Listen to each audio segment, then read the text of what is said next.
انسانوں کے نام افزار ریحان، پاک ہند تعلقات اور کرتارپور راہداری۔ گورنر پنجاب نے گرودوارہ دربار صاحب کرتارپور کا دورہ کرتے ہوئے کہا ہے کہ پاکستان جلد کرتارپور راہداری منصوبہ مکمل کر لے گا۔ کرتارپور کاریڈور منصوبے پر کام تیزی سے جاری ہے اور 80% کام مکمل ہو چکا ہے۔ انہوں نے کہا کہ میں دنیا بھر کے سکھوں کو یہ پیغام دینا چاہتا ہوں کہ گرودوارہ دربار صاحب کرتارپور میں بابا گرو نانک دیو جی کی کاشت کردہ اراضی میں کسی قسم کی کٹوتی نہیں کی گئی ہے۔ بابا جی کے زیر کاشت اراضی 62 ایکڑ تھی، جسے جوں کا توں بحال رکھا گیا ہے۔ اس کے اوپر کسی نوع کی تعمیرات نہیں کی جائیں گی، جبکہ تعمیرات وغیرہ کے لیے علیحدہ سے 42 ایکڑ زمین مختص کی گئی ہے تاکہ اس میں سکھ یاتریوں کے لیے رہائش گاہوں اور لنگر خانوں کا بندوبست کیا جا سکے۔ 3 بڑے لنگر خانے بنائے جا رہے ہیں جہاں سکھ بھائیوں کو کھانے اور آرام کرنے کے علاوہ جو سہولیات ممکن ہوں گی مہیا کی جائیں گی۔ یوں مجموعی طور پر دربار صاحب سے ملک 104 ایکڑ اراضی رکھی گئی ہے۔ بابا گرو نانک دیو جی مہاراج کی زیر کاشت جس 62 ایکڑ اراضی کی بات گورنر صاحب نے کی ہے اور دنیا بھر کے سکھ بھائیوں کو مخاطب کرتے ہوئے انہوں نے جو خوشخبری سنائی ہے، یہ خوش آئند اور باعث مسرت بات ہے۔ درویش کی تجویز ہے کہ اس 62 ایکڑ اراضی کا بیشتر حصہ پھلدار درختوں اور باغات میں بدلتے ہوئے کچھ ایریا سبزیوں وغیرہ کی کاشت کے لیے مخصوص کر دیا جائے۔ آبپاشی کے لیے دربار صاحب کے ساتھ بابا جی کے زیر استعمال کنواں آج بھی جوں کا توں موجود ہے۔ اس کو صفائی وغیرہ کے بعد اوریجنل حالت میں رکھتے ہوئے ایک ٹیوب ویل لگا کر چالو کر دیا جائے تو نہ صرف باغات اور زیر کاشت رقبے کی آبپاشی بہتر طور پر ہو سکے گی، بلکہ یہ پھل اور سبزیاں سکھ بھائیوں کے لیے سوغات کی طرح ہوں گی۔ علاوہ ازیں اپنی رہائش گاہ کرتارپور سے اپنے تبلیغی مرکز ڈیرہ بابا نانک تک، جو اس وقت ہندوستان میں ہے، بابا جی کی سوانی روایات کے مطابق آتے جاتے دریائے راوی کنارے، جہاں بابا نانک دیو جی اکثر و بیشتر اشنان کیا کرتے تھے، بلکہ بہتے شفاف پانی میں عبادت و ریاضت کے مراحل بھی طے کرتے۔ اب راوی میں پانی کبھی آتا ہے کبھی نہیں آتا۔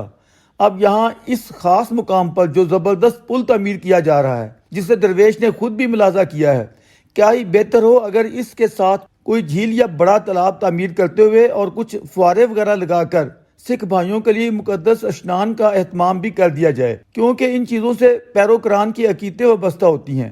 اگر یہ محبتیں یا عقیدتیں انسانوں کو نقصان پہنچانے والی نہ ہوں تو ان کی لحاظداری کوئی بری چیز نہیں ہے۔ اندازہ یہ ہے کہ کاریڈور کھلنے کے بعد ہزاروں سکھ خواتین و حضرات کرتارپور یاترا پر آیا کریں گے۔ جو یاتری ویزے کے ذریعے آئیں گے ان کے لیے یہاں رہائش یا قیام کا اہتمام ہوگا، اور جو ویزے کے بغیر آئیں گے وہ زیارت کے بعد اسی روز واپس جانے کے پابند ہوں گے۔ یہاں یہ امر خوش آئند ہے کہ کرتارپور ایشو پر پاکستان اور انڈیا کے مذاکرات کا دوسرا مرحلہ 14 جولائی کو کامیابی سے مکمل ہو گیا ہے، جس میں تقریباً 80% معاملات طے پا گئے ہیں۔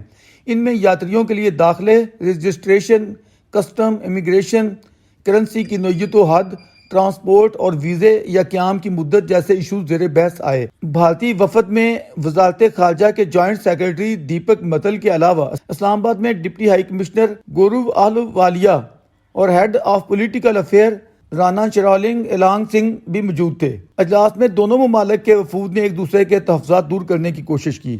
حکومت پاکستان نے جذبہ خیر سگالی کے طور پر 4 ماہ سے بند اپنی فضائی حدود بھی بھارت سمیت سب کے لیے کھول دی ہیں۔ گزشتہ پاک ہند کشیدگی کے بعد 23 فروری سے یہ فضائی بندش چلی آ رہی تھی، جس سے خود پاکستان کو 15 کروڑ روزانہ کا نقصان ہو رہا تھا۔ اب تمام روٹس کی پروازیں کھلنے سے انڈین ایئر لائن بھی پاکستانی ایئر اسپیس استعمال کر سکے گی۔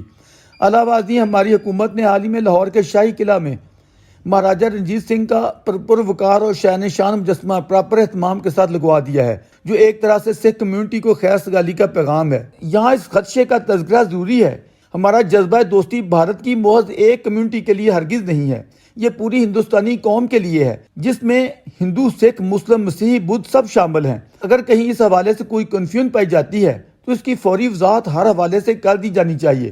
مثال کے طور پر حال ہی میں خالصتاً زندہ باد اور انڈیا مرد آباد کی ایک ریلی کوئٹہ سے سبی تک نکالی گئی ہے، جس میں کسی خالستانی موومنٹ کے نام نہاد رہنما نے ویڈیو لنک پر جس طرح کا خطاب کیا ہے، اس میں بہت سی باتیں قابل گرفت ہیں اور پاک ہند بہتر تعلقات میں زہر گھولنے والی ہیں۔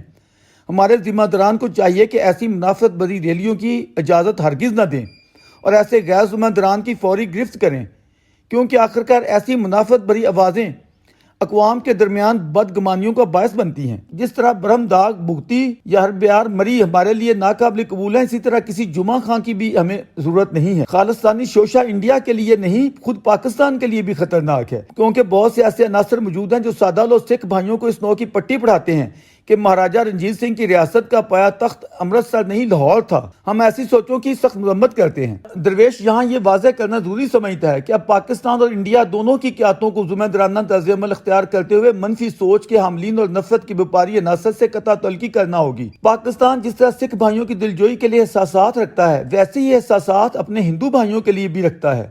جس جذبے سے کرتارپور راہداری پر کام کر رہا ہے، اسی جذبے کا مظاہرہ کٹاس راج مندروں کے حوالے سے کر رہا ہے۔ پاکستان میں اتنے سکھ نہیں جتنی ہندو آبادی ہے، بلکہ ہماری سب سے بڑی منارٹی ہندو بہن بھائیوں پر مشتمل ہے۔ حالیہ دنوں کشمیر میں وادی نیلم کے مقام پر ہندو تاریخی مندروں کی تزئین و آرائش کے لیے بھی سندھ کی ہندو کمیونٹی کو وزٹ کروایا گیا۔ حکومت پاکستان ان کی حفاظت اور تزئین و آرائش کے لیے اپنے اخلاص کا مظاہرہ کرتی رہتی ہے۔ ان باتوں پر عمل بھی ہونا چاہیے، صرف زبانی کلامی خوش بیانی نہیں ہونی چاہیے۔ ہمارے وزیر اعظم نے حکومت سنبھالتے ہی اپنی پہلی تقریر میں یہ پیغام بھیجا کہ انڈیا ہماری طرف ایک قدم بڑھے گا تو ہم 2 قدم بڑھیں گے۔ بی جے پی کے پیدا کردہ مشکل ترین حالات میں بھی پاکستان نے حملہ آور پائلٹ کو غیر مشروط طور پر رہا کرتے ہوئے جو مثبت پیغام بھیجا، امید کی جا سکتی ہے کہ کلبھوشن یادیو کی سزائے موت ختم کرتے ہوئے اسی جذبہ خیرسگالی کو دہرایا جائے گا۔ کسی ملک پر حملہ آور ہونا تو جاسوسی سے بھی بڑا جرم ہے۔ جب تباہی کی نیت سے آنے والے کو ہم نے چائے پلا کر عزت سے رخصت کیا تو امن اور سلامتی کے پیغامات اور اقدامات آگے بھی چلتے رہنے چاہیے۔ انتہا پسندانہ اور متشددانہ پالیسی کو خیر بات کہہ کر ایسی خیس گالی پر کاربند ہونے سے ہی یہ امید کی جا سکتی ہے کہ نریندر مودی جی بھی اپنی سخت پالیسی بدلنے پر مجبور ہو جائیں گے۔